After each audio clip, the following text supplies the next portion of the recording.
If you're in the market for a new gas grill this summer and you're balling on a budget, this video is for you. My name is David Gafford and I test over 100 different outdoor cooking appliances every year to help you make the best decision possible with your hard-earned dollars. And today I'm going to show you 3 of the best options that you can get at your local big box store for grills under $400. All 3 of these grills are from Lowe's. We're going to walk them through our 24-point perfect grill checklist to help you make the decision on which one of these belongs on your patio. At the end of this video, we are going to crown a winner, so let's get started. To save on time and energy, we decided to place our order online, select free assembly, and choose curbside pickup to collect our order. I never even had to step into the store, and I saved myself a good 4 to 5 hours not having to assemble 3 grills and cut up all that cardboard. Fortunately, whoever assembled our grills did a great job and we didn't see any issues or missing parts. You never know, but for me, who spends a lot of his time assembling grills, this was a real win in my book. Now, for those of you who are wondering, this is not a sponsored video in any way. We purchased all 3 of these grills ourselves. We paid for them ourselves. We're not getting some kind of a secret payment on the back end, but we will earn an affiliate commission if you click one of the links below and make a purchase. That's the only way that we really get paid. So I hope you do that if you find one of these that you like and want to put one in your backyard. So now that we've got our grills, let's start the tests. Let's introduce the contenders. Weighing in at 90 pounds with a width of 48 inches, a height of 46 inches, and a depth of 26.5 inches, the Weber Spirit E210. Weighing in at 72 pounds with a width of 50 inches, a height of 45 inches, and a depth of 20 inches, we have the Charbroil Performance. Weighing in at 90 pounds with a width of 55 inches, a height of 45.5 inches, and a depth of 22 inches, the Monument Mesa. According to our perfect grill checklist, we're talking about weight and size, and we're comparing these against other gas grills under the $500 price point. When you look at the way that these are built, the weight and size, I'm going to give the Monument grills an 8 out of 10. I'll give the Weber a 7 out of 10, and I'll give the Charbroil a 6 out of 10. Next is quality of construction, and what we did is we took our digital caliper, we measured the inside thickness of the cook chamber. So if we measured the thickness in here, the Weber was by far the thickest. We had the Monument coming in second, and the Charbroil was actually a really distant third. Now, when you look at the make of that material, we have a cast aluminum on the Weber, and we have stainless steel of some origin on these two. So for the scores, I'm gonna go for a 9 on the Weber. On the Monument, I'll give it a 6, and on the Charbroil, it's a 4. Next up is side shelves, and we measured each one. They're all about 17 by 13, or give or take an inch or two. But one of the things I really want to point out is how sturdy are they. And if you look at the Charbroil and I shake it, not bad. I mean, it moves a little bit, but not a ton. If you go to move the Weber here, like hardly anything is happening.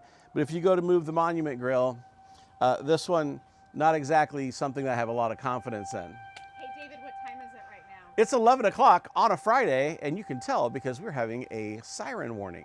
So pause. All right, it's 11:01 now. The tornado warning test is over. I'm gonna go ahead and rate these. I go with a 7 for the side shelves on the Weber.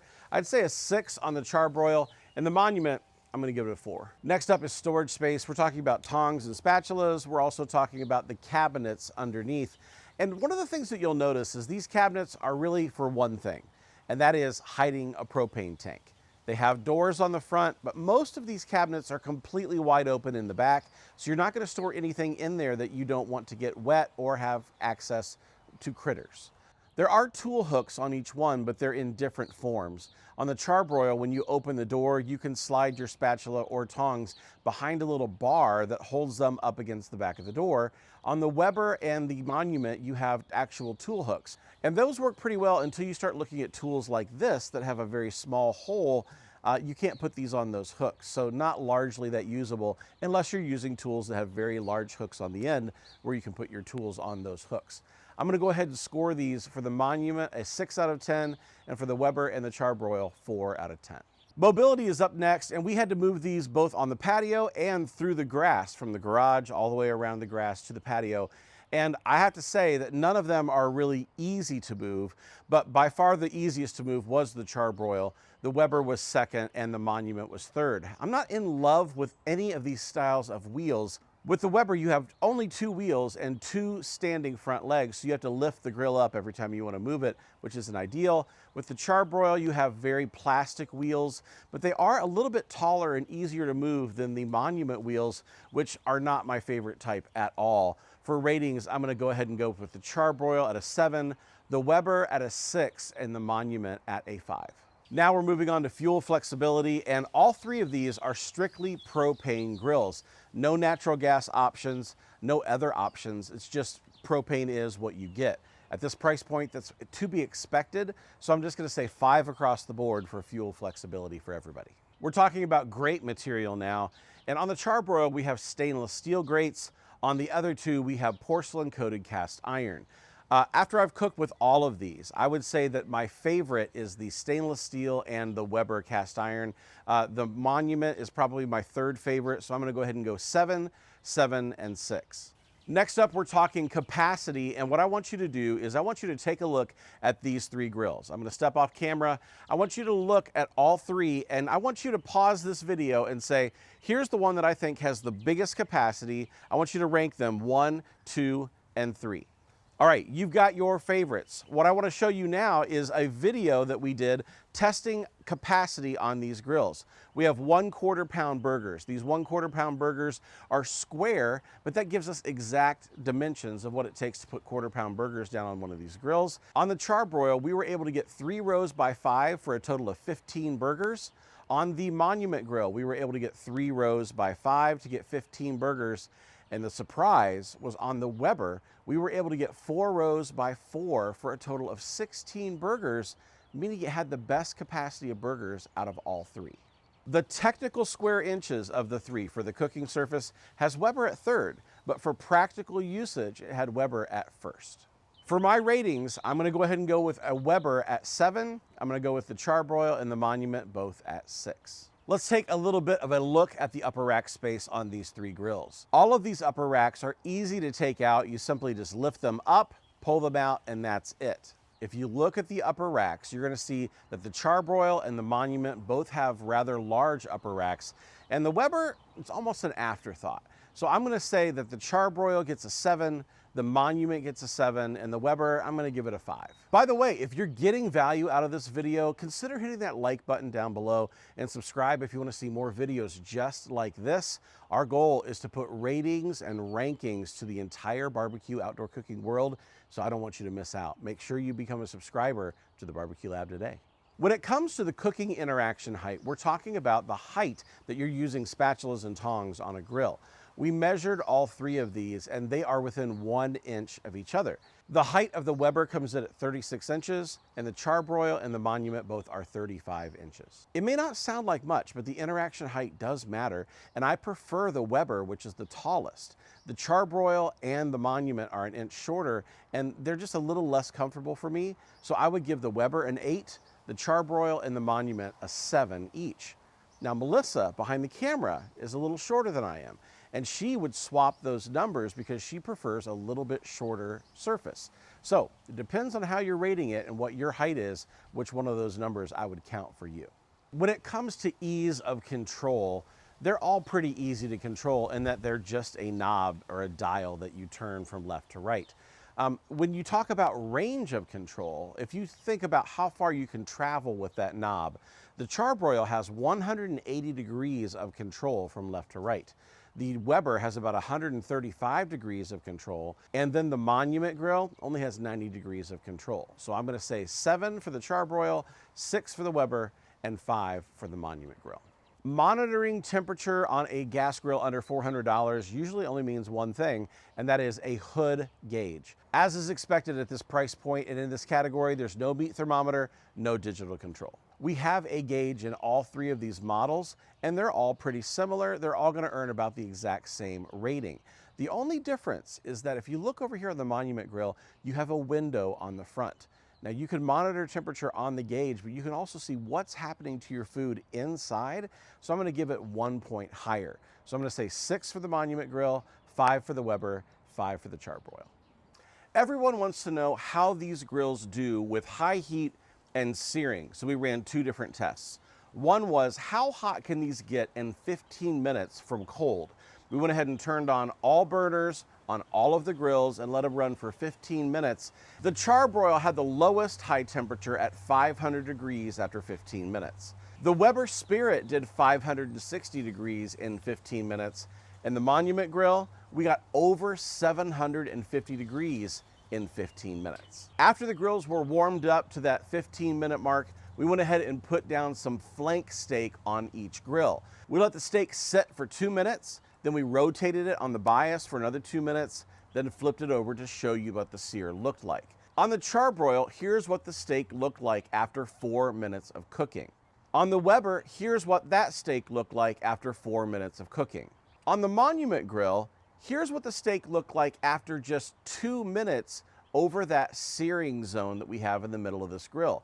That's that extra burner to be able to give us searing capability over that honeycomb-like grate in the middle.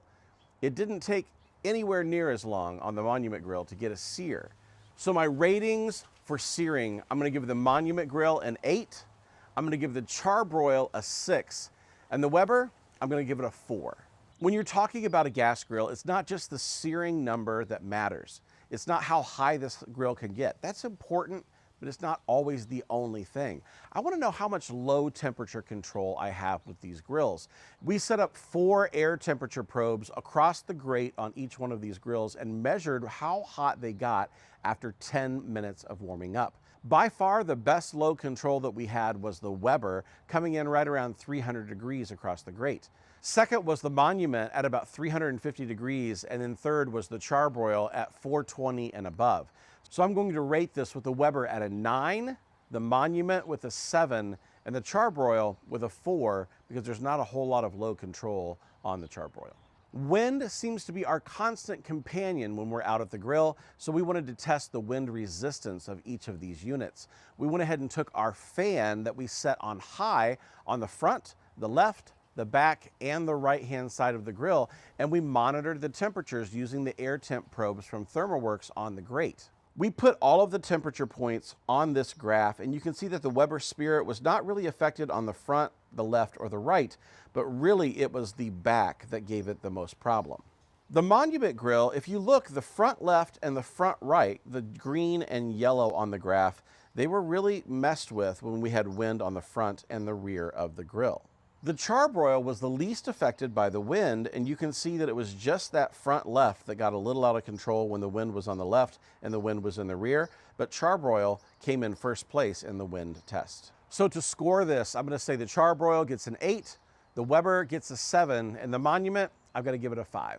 Indirect cooking is up next, and all of these can be an indirect cooker. You just turn on one burner and the rest of the grill is indirect. Now, that being said, are they all good indirect cookers?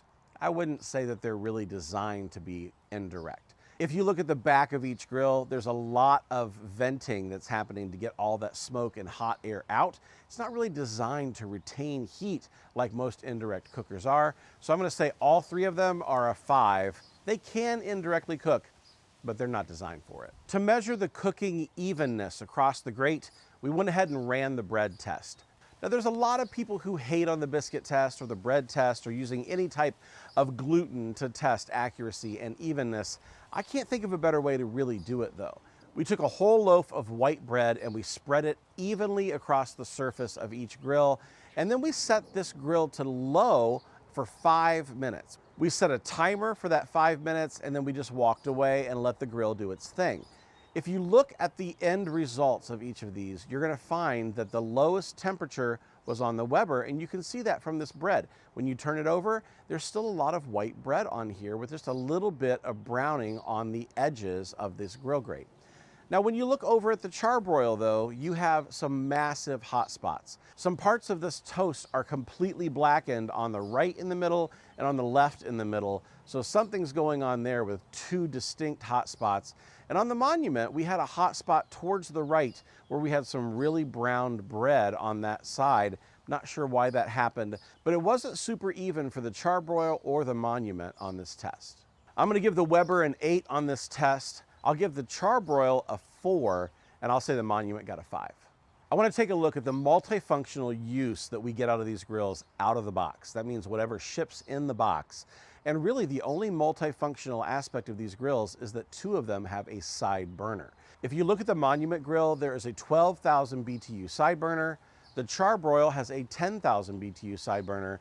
And the Weber, it doesn't have any kind of a side burner at all. I'm going to give the Monument an 8. I'll give the Charbroil a 7. And the Weber, let's give it a 3. Let's take a look at the accessories that are available with each of these grills. Monument has some accessories that can change the way that you cook, including a smoker box, even a cast iron cooking plate that you can use as a griddle in addition to a cover. The Weber Spirit has the Weberworks side rails snap-on accessory holders. You can do things like a bottle holder, tool hooks, even flexible lighting to give you more space and control over your grill, and they also have a cover. Charbroil, there's not a whole lot here. They have a gear track system that allows you to put a few things in the holes on the side shelves and a cover. I'll give the Monument Mesa an 8, the Weber Spirit a 7, and the Charbroil a 5. It's time for the question of the day, and that is, what are the accessories that are must-haves when you buy a grill? You're talking about gas grills here, so are you missing something that's not even available at this level of grill? Let us know what that is in the comments below and why it's a deal breaker for you. Cleaning these grills is something we all have to do. No one loves doing it, so the easier to clean, the better. The number one thing you have to clean on these grills every time is the grates. Weber grates were the easiest to clean, Monument were the second easiest to clean, and the Charbroil, those were very difficult to clean. The second major aspect of cleaning is the grease or drip tray underneath the grill. We found Weber's easiest to work with, especially with that disposable liner. To score these, I'm going to go ahead and give Weber a 10 for ease of cleaning. I could not believe how easy those grates cleaned. The Monument grill, I'll give a 7, and the Charbroil, I'm just going to give a 4 because that was difficult. When we're thinking warranties for these grills, I mean, they're pretty important because these grills are not designed to last forever. Weber has the most impressive warranty out of the gate, but you've got to look a little bit deeper. There's a 10-year limited warranty, but that 10-year really applies to the cook box, the burners, and the lid. They have a 5-year warranty on the grates and then 2 years on everything else. The Charbroil Performer has a 5-year warranty, and that 5 years applies to the burners. The Firebox has a 2-year warranty, and it's 1 year on everything else. The Monument Mesa has an 8-year warranty, but that applies only to the burners, and it's 2 years on everything else. Scoring these, I'm going to give Weber a 10 for their warranty because it's so much better than the others out there. I'm going to give Monument a 7, and Charbroil only gets a 5. Let's talk flavor on gas grills at the $400 price point.